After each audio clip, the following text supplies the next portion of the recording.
Welcome back, guys. This is the 48 Laws of Power. And when I'm at work, I was able, when I was at work, I was finished with the first law known as, or that goes by, never outshine the master. And in the judgment, as you can see, of every law before you begin to read it, right where it says judgment, it gives a brief summary of 1 to 2, maybe 3 sentences of what it is about, and kind of let you in, kind of like whenever you're about to open up a door into like a new house. So it lets you kind of see like what you're expecting. And in the judgment, it says, always make those above you feel comfortably superior. In your desire to please and impress them, do not go too far in displaying your talents, or you might accomplish the opposite. Instead, you should inspire fear and insecurity. Make your master appear more brilliant than they are, and you will attain the heights of power. And in this case, making sure that when I'm reading this to you guys and you're seeing this video, it's really to think of it as no emotional like connection of what I'm saying to you guys, and not feel somewhat uncomfortable of me reading it to you, and like specific things like masters, like you don't have to refer everyone as a master, right?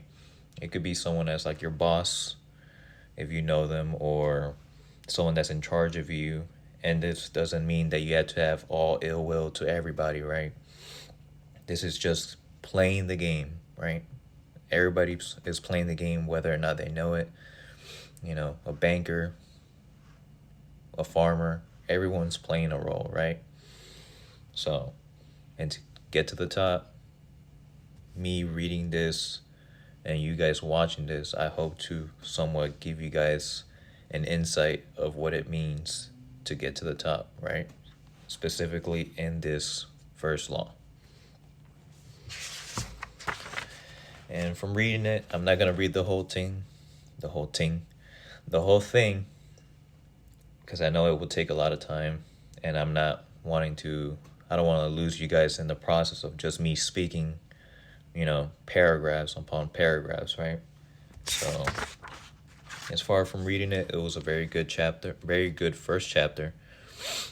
It was talking about, and in this book also, it gives historical references to accommodate with what is being put, in the chapter or the law, and it gives an interpretation to like refer to something that we can apply it in today's age, right? In today's world, in today's day, this year, like I said.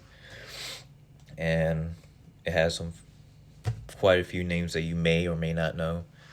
As for instance, by the name of Nicolas Fouquet Louis XIV, who was a finance minister for a king.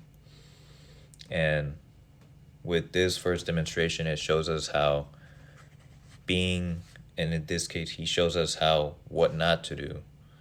And he ends up throwing this big party, right? Making the king feel like he isn't the king, right?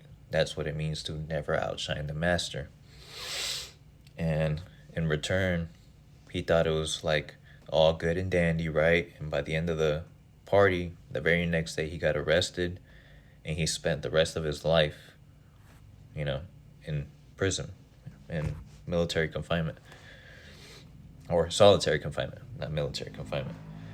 And with the interpretation, along with that, the same king got a different minister, but he was more blunt, more not as intriguing, maybe less attractive. Someone that he didn't seem as a threat to his vanity, right? That didn't make him feel like, oh, I'm not the king around here. And by the name of Jean-Baptiste Colbert, he became famous for making the king, feel like a king. Like anything that made him look better, feel better, and have people seek the king's wisdom and wit, that is exactly what he did. And eventually he came up to be very successful in one of the very higher positions of that same king, right?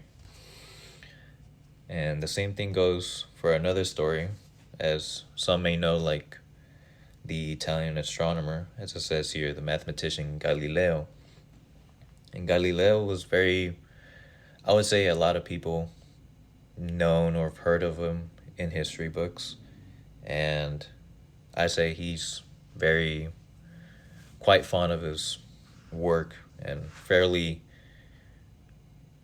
brilliant, I would say, because he was able to work when he discovered Jupiter and the moons around it, as it says here. I'm not too fond of like astronomy and all that, so don't quote me if I'm wrong. This is just what I read.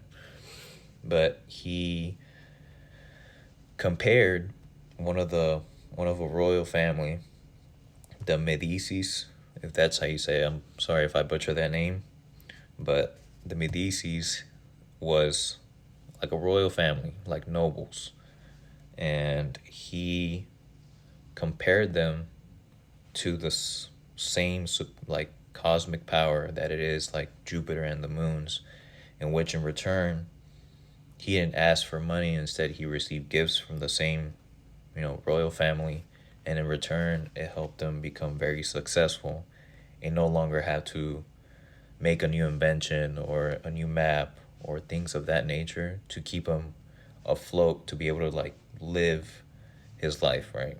And so he became very successful, and in the end it really worked out for him.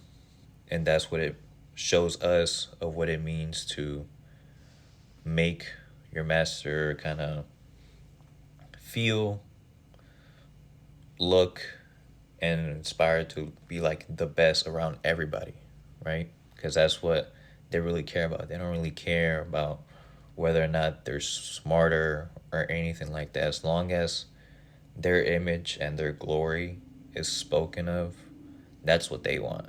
And that's what Galileo here in his story, it explains that fairly well. And it was a pretty good story, I would say that. And with that, it is close to getting to the keys of power, right? And here it is shows that everyone has insecurities, right? And not to beat the bush too much.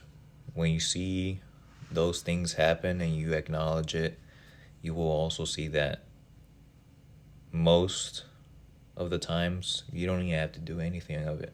Just stay right below that line. And if you see that they're about to fall and that they're losing it, like your boss is like, oh, he's stressing and he's losing about losing the company, and like there's only one other person in charge, whether that could be you, and he will eventually, by nature, he will lose the business, right? And then there has to be someone to take care of it. And with patience, you, or hopefully to be you, if you strive to be that, to be in charge, to take over, which means to take over the power, in which this whole book is about, and no feelings in it at all, just straight strategy. And nature will naturally take its course. They will fall. You patiently wait for your time to come, and then you will rise to the heights of power. And that, my friend, is the very first law of power. Never outshine the master. Thank you for watching this TikTok. If you made it all the way to the end, I know it's a very long TikTok. Maybe a couple people might have left, but I really appreciate all of you who stayed and came to listen to the very first law of power. Here soon, I'm about to go grab some lunch, and I hope you all have a very blessed day. I love y'all, and y'all take care of one another. Thank you.